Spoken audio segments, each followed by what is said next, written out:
Misalnya kita jual clothing, ya. Kita sudah kuasai pasar Jogja, kita sudah ngerti bagaimana clothing ini bekerja, kita sudah ngerti prinsipal paling prinsipal Prinsipal paling prinsipal. dari yang pasti dari teman-teman ketika ingin membuat startup sendiri, itu perhatikan kamu punya capital yang besar nggak, kamu punya media yang besar nggak, kamu punya opportunity nggak untuk membuat ini gitu.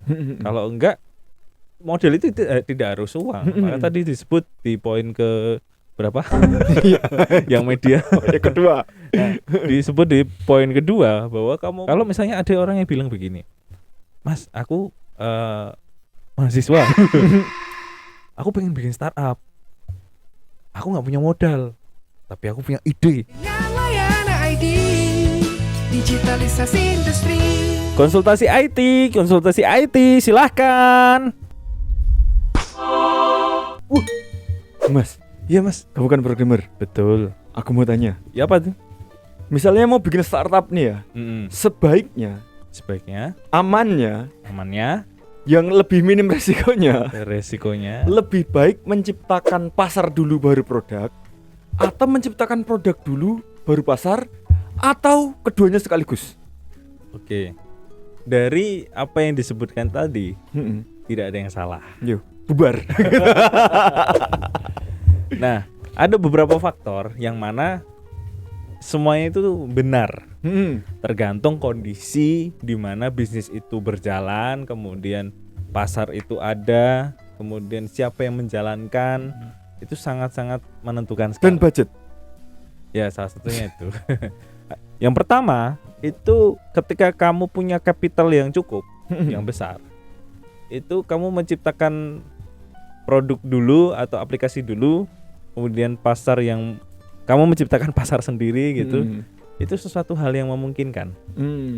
Karena kan menterabas apa yang belum ada, menciptakan apa yang disebut itu sesuatu yang baru, itu memungkinkan karena dia bisa membuat produk, kemudian menciptakan pasar sendiri, membeli medianya sendiri. Itu sesuatu hal yang bisa dilakukan ketika punya capital yang cukup besar untuk dipunyai gitu. Nah, bagaimana? Itu poin pertama ya. Poin kedua, bagaimana ketika kita tidak punya capital yang besar, Ya. tapi kita punya media, yang mana media ini punya pasar yang besar. Betul. Nah, bisa jadi mulai dari kamu punya personal branding, kemudian kamu punya akun media sosial publik yang cukup gede gitu. Iya, rame gitu ya. Rame gitu kan, posting-posting loker misalnya. Betul. Loh, iya kan, bener kan? Ya gitu. Kemudian kamu ingin membuat sebuah produk atau startup. Itu sesuatu yang benar juga. Benar. Karena kamu punya media itu jurus utama sebenarnya.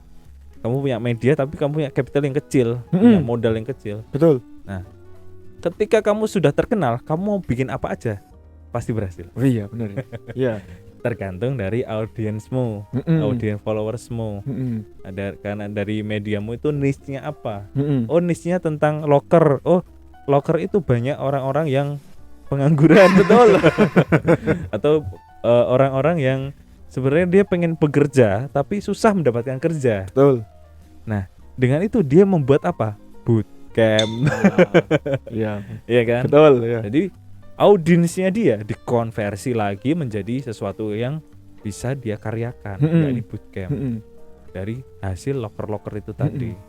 Itu adalah bagaimana kamu punya capital yang kecil tapi kamu punya pasar-pasar yang besar.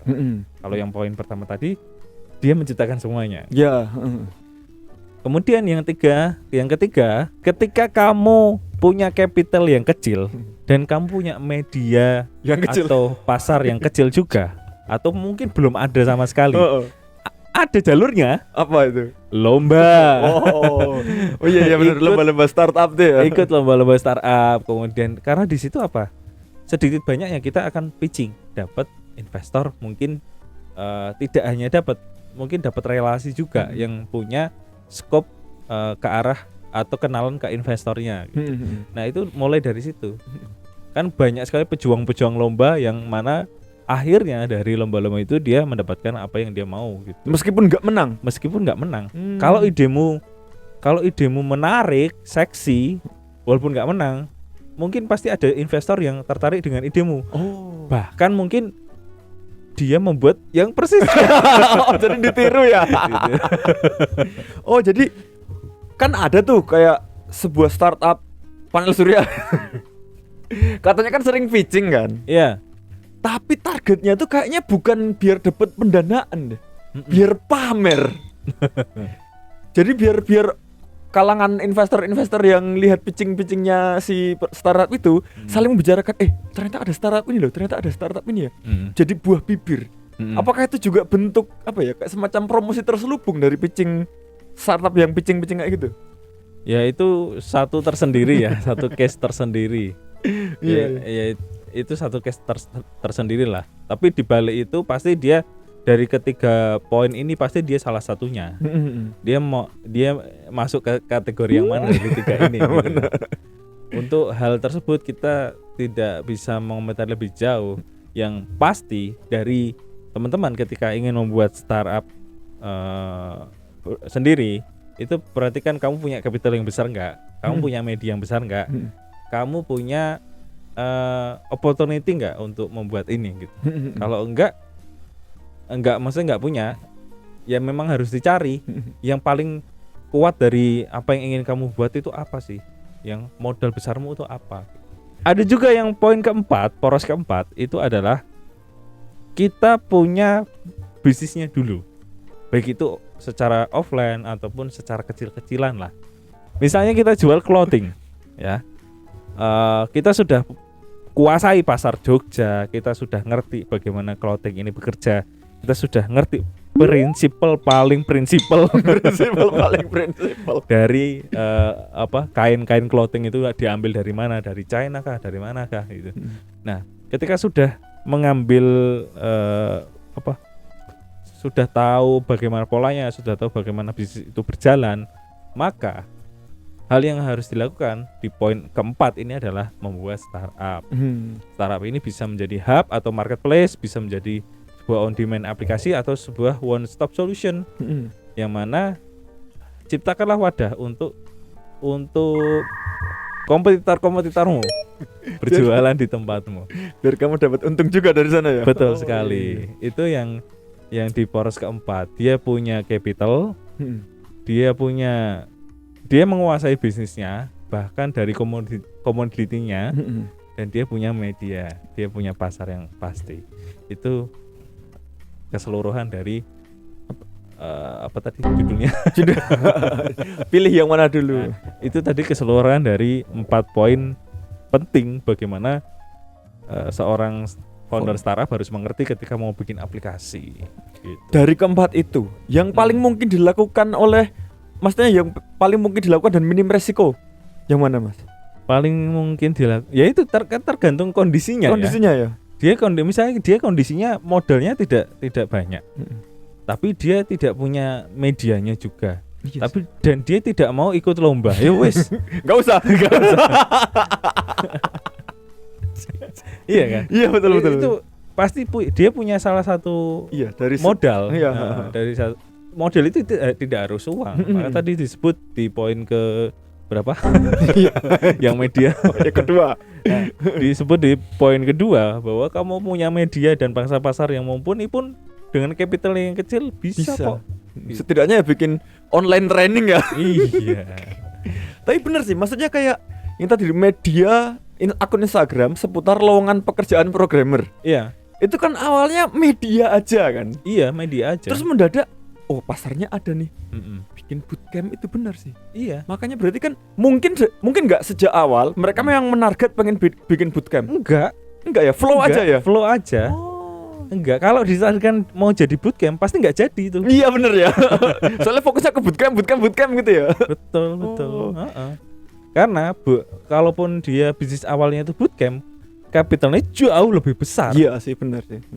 Jauh lebih besar. Karena apa? Bootcamp itu modal yang harus dimiliki, tempatnya sendiri, pengajarnya. Jadi capital yang berputar itu gede banget. Itu. Mungkin dia nggak siap dengan itu. Nah, faktanya ada prinsipal bootcamp yang Mm-mm. bisa white label. Nah itu, nah benar, nah iya sih. Makanya dengan kamu punya media itu bisa menjadi affiliate program ke bootcamp yang white label itu. Iya. Makanya banyak sekali media yang mempromosikan atau punya bisnis bootcamp secara white label itu sendiri. Nah, dengan media itu ya gini, kalau kamu terkenal mau bikin bisnis apapun jadi. Iya sih.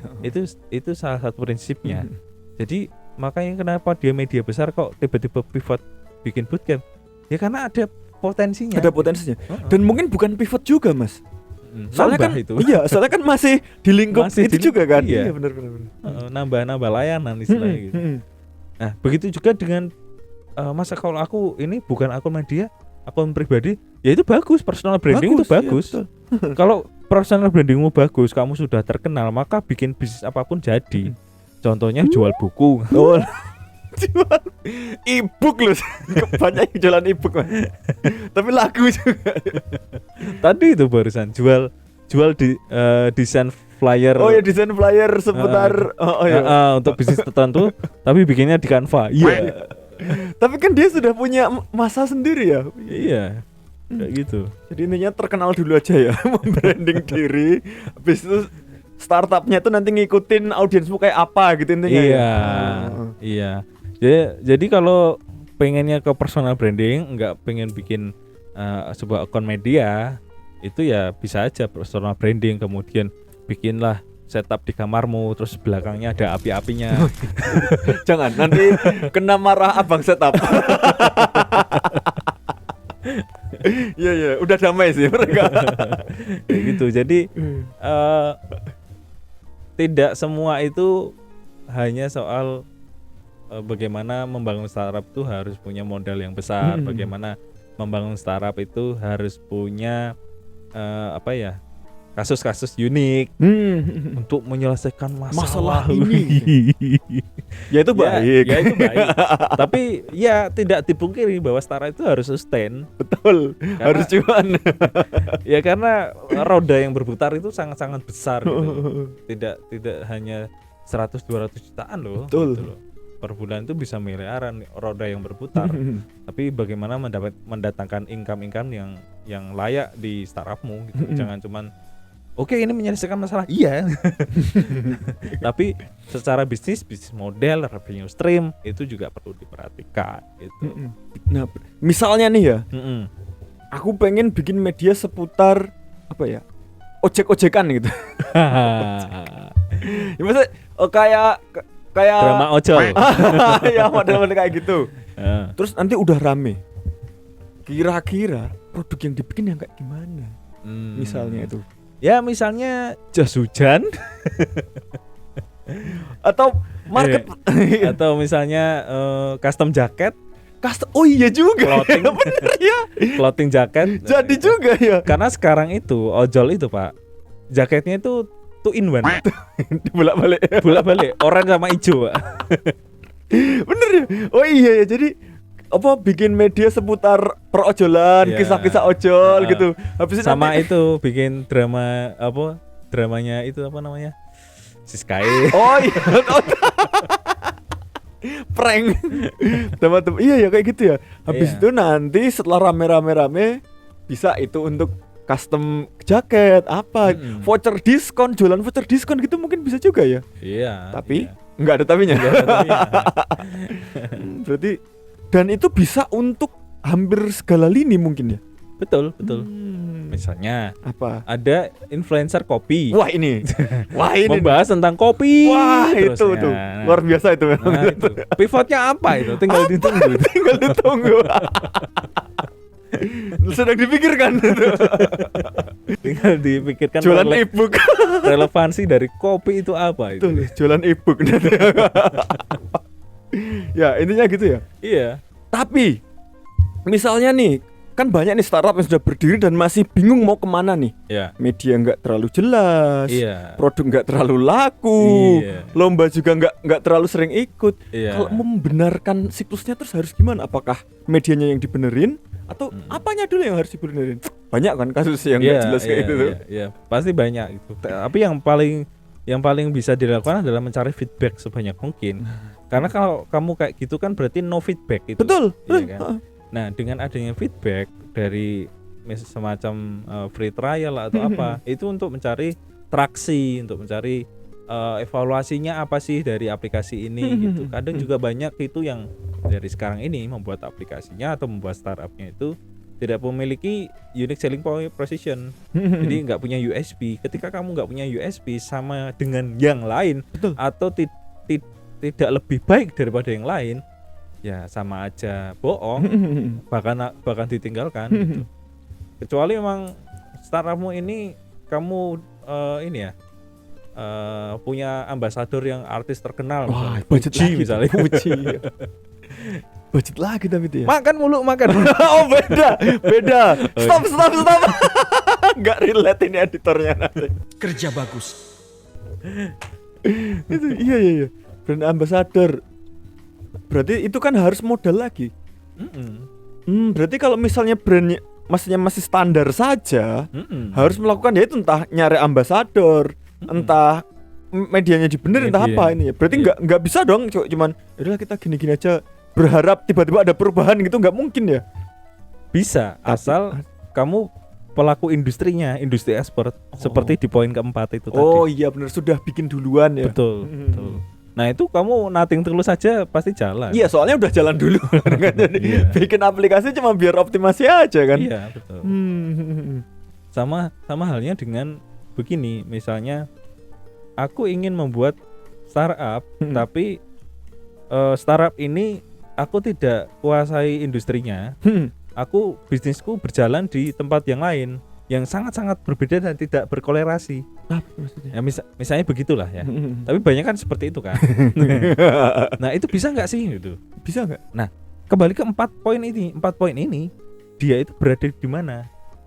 Kalau misalkan dia punya bisnis lain yang sudah berjalan tapi tidak berkorelasi, berarti punya capital. Oh iya. Berarti bisa dia masuk di poin 1. Oh iya benar gitu. Kalau misalnya ada orang yang bilang begini, Mas, aku mahasiswa, aku pengen bikin startup, aku nggak punya modal, tapi aku punya ide ini Mas, bagus banget ya, memecahkan masalah ya. Iya. Punya media, punya ini nggak, punya followers nggak, personal brandingmu bagaimana? Postinganku 0 Mas. Wah, runyam ini. Berarti dia tidak punya apa-apa. Maka dia cocoknya di poin ke-3. Lomba. Tapi kan lomba harus ada produknya dulu Mas. Ide. Oh ada ya? Ada lomba. Ada lomba yang hanya ide aja. Ide di pitch-kan itu ada ya. Habis itu dicuri idenya. Ada, biasanya produk-produk kopi itu bikin kayak gitu. Oh iya. Nescafe. Oh iya benar. The next dalgona apa gitu model. Berarti bisa ya kalau bisa. Lomba. Asal itu tadi kita punya salah satu opportunity yang bisa ditonjolkan. Gitu. Kalau misalnya nih ya, ada sekumpulan anak muda, kita punya ide bagus banget ini. Harus wajarnya ya yang kalau misalnya memang mereka merasa ide itu bagus banget, harusnya paling gampang bikin media, iya nggak? Iya. Gembur-gemburkan ide kalian di situ dulu biar nanti menarik masa banyak banget dulu kan. Iya. Habis itu nanti siapa tahu itu bisa dapat investor, bisa melakukan crowdfund untuk pendanaan project mereka gitu kan. Iya. Berarti memang media ya yang salah satu. Kalau misalnya kamu zero money, tapi penuh dengan ide, dan nggak mau ikut lomba karena nggak tahu caranya atau apa. Berarti salah satu caranya adalah membuat media yang harus kuat duluan ya. Iya, membuat media itu kan sesuatu hal yang dimana kita itu membuat ini dikenal dan relate dengan pemirsanya. Nah, media itu tidak harus sebuah brand. Media itu ya kamu.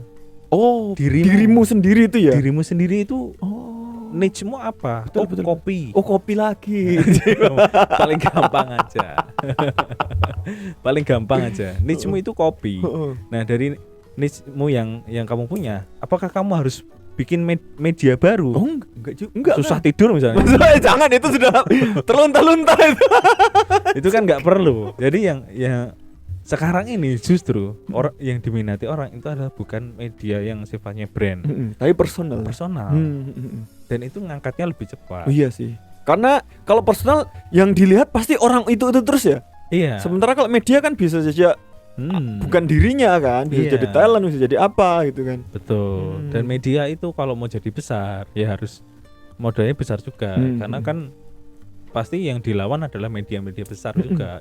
Tapi kalau personal itu lebih cair dan pemirsanya itu kan kadang lebih relate dan juga lebih engage Kayak merasa dekat gitu ya mungkin ya. betul, merasa kenal gitu. Oh iya, betul.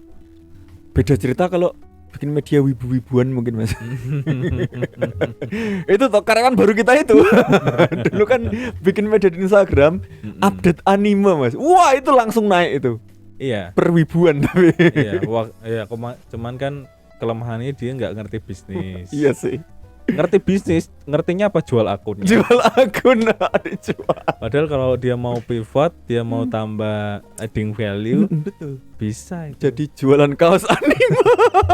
Ya salah satunya merchandise. Salah satunya merchandise bener sih. Iya. Bisa juga dia kolaborasi dengan media streaming. Itu yang paling bisa masuk akal tuh itu sih. Jadi kayak ambasadornya atau apa gitu. Nanti tonton ini di sini gitu bisa sih. Bisa. Sayangnya dijual. Sayangnya belum kenal kita. Belum kenal kita ya makanya dulu. Berarti kalau misalnya memang mau media, kalau kamu nggak siap bersaing dengan yang gede-gede ya udah start dengan dirimu saja gitu. Betul. Di branding nanti kalau misalnya was rame, udahlah tinggal bikin kelas online juga jadi. Atau buku. Atau buku. Tapi kan itu juga bener startup kan? Iya. Bener. Intinya kalau kamu terkenal, maka bikin apapun jadi lebih mudah. Daripada kamu bukan siapa-siapa, nggak punya modal, nggak punya modal, habis itu nggak mau ikut lomba, belum bisnis konvensional juga gitu. Tapi wah ideku ini bagus, ini pasti berhasil. Iya silakan dibikin gitu Mas. Aduh. Pasti banyak yang begitu soalnya. Kalau tadi tuh Mas, maksudnya kan yang startup yang udah jalan itu loh. Terus mereka diambang kebingungan tadi. Aku masih belum dapat. Yang harus mereka lakukan itu apa? Membenahi bagian mana dulu deh? Nah, yang dia karena gini, kalau dia minim feedback, maka dia nggak tahu yang harus. Nah, gimana caranya dia dapat feedback? Iya. Ya mengerumuni halayak ramai. Entah di bazar, entah di komunitas untuk sebisa mungkin menarik data atau meraih trial walaupun itu secara gratis. Oh, berarti memang harus nyari orang-orang yang pengen nyobain aplikasi itu dan dapat feedback ya? Iya, itu feedback itu luar biasa walaupun itu gratis, tapi itulah data real lapangan. Kadang dia cuma bikin platform terus ya udah makanya kan. Nah karena dia bingung ini promosinya gimana ya. Betul. Bahkan dia bikin aplikasinya sudah jadi tapi bisnis modelnya nggak diperhatikan. Nah itu ya yang kayak gitu itu gimana? Ya karena sering banget itu, misalnya kemarin itu bikin marketplace, oke kita bikinin ya sebagai developer ya kita membuatkan gitu. Tapi yang tidak dia siapkan adalah bisnis model. Dia taunya ketika sudah diupload di Play Store dapat duit. Ya enggak lah. Makanya ya memang harus dibikin funnelnya, harus dibikin bisnis modelnya, revenue streamnya harus dibikin. Marketplace itu pendapatannya dari mana aja sih? Kan bisa dari transactional fee. Bisa kalau Tokopedia itu 20% sampai 25% tergantung sifat level merchantnya. Terus juga ada model iklan. Kalau mau iklan nanti akan tampil di paling atas. Terus ada juga produk digital, PPOB, pulsa segala macam. Terus ada juga langganan membership. Ya, supaya pengiriman lebih murah. Betul. Ada juga yang di Orange itu dia menciptakan ekosistem pengiriman sendiri supaya lebih cuan. Ya kan? Pinjol juga tuh sekarang. Iya, terus kemudian bagi hasil dengan kreator. Ada sekarang dengan model affiliate. Affiliate ya, kan? Itu juga bisa dilakukan banyak sekali. metode penghasilan atau revenue stream yang bisa didapatkan dalam satu aplikasi itu. Dan bahkan banyak sekali yang mikir, oh bisnis modelku satu aja udah cukup, udah cukup 2% lagi. Enggak cukup ya. Enggak bisa. Enggak bisa ya. Meninggal. Iya. Nah, aku tanya lah, ini bayar staff per bulan berapa Pak? Sekitar 50 jutaan Mas. Oh gitu. Nah ini manajemen fee atau biaya admin di aplikasi ketika terjadi transaksi berapa? Aku tanya, terus dia bilang 2% Mas. Wah, berat Pak. Ya bisa kalau trafficnya banyak. Iya, masif itu Harus bisa. banyak ya. Tapi kan dia harus memikirkan biaya bakar duit marketing, Nah, operasional, biaya timnya dia. Ya sebulan 50 juta belum biaya lain-lain. Katakanlah sebulan 100 juta lah. Nah, berapa produk yang harus dijual? makanya itu seberapa banyak traffic yang harus yang berkunjung ke sana kan. Berarti kan harus dapat feedback. Iya. Nah, caranya nyari feedback itu ya urusan kalian. Iya, betul. Bahkan kalau kalian tidak punya feedback, itu adalah feedback negatif untuk kalian. Kok nggak dapat feedback, mungkin gitu ya. Betul. Kok bisa kalian nggak dapat feedback? Nah, bagi teman-teman yang ingin membuat startup, produk ataupun aplikasi, itu perhatikan 4 poin tadi.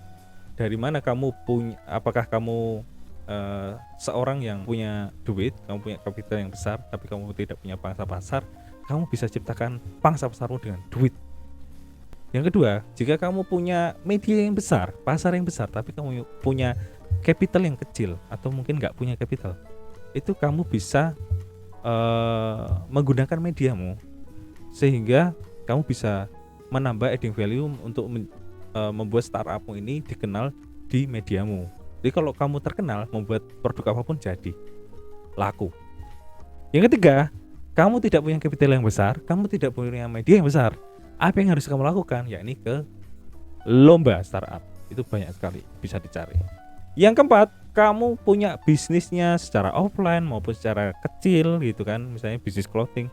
Nah, kamu bisa merambah membuat startup untuk yang lebih besar lagi, misalnya menjadi hub atau marketplace.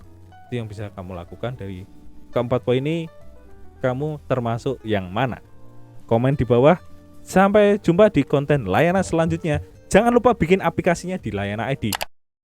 Dengan Layanan ID, digitalisasi industri.